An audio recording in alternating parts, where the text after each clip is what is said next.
কেউ রাগ হইলে কোন প্রবাসী যদি আমারে কথা বলতে বলে, আমি তাকে বলতে চাই, ভাই তোর কষ্টের টাকা, তোর মেহনতের টাকা, তোর কলিজার ঘাম করা টাকা তোর স্ত্রী সন্তান আল্লাহর নাফরমানিতে ব্যয় করছে।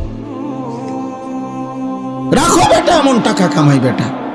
আগে বুঝাপড়া করো বিবি বাচ্চার কাছে যে নাফরমান আল্লাহকে যদি তোরা সেজদাই না করস, তোদের জন্য আমি উপার্জন করবো কেন?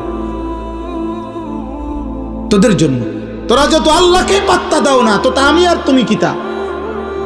আপনি মনে রাখেন, একটা ছেলে একটা বাবা এখানে যদি থাকেন, আপনি মনে রাখেন, যেই সমস্ত আপনাদের ছেলে 14, 16, 18 মাত্র বয়স, 20 বছর বয়স, এক ওয়াক্ত নামাজ পড়ে না, ওই মনে রাখেন ও আপনারে কি বলতে চায় জানেন?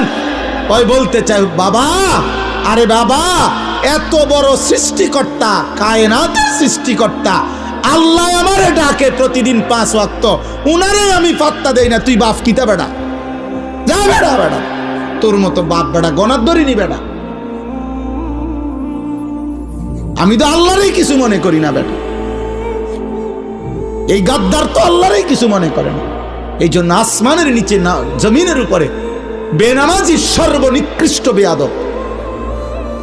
এই জন্য চেহারা কালো, আরো কালো হবে বেটা, মনে রাখিস বাপ।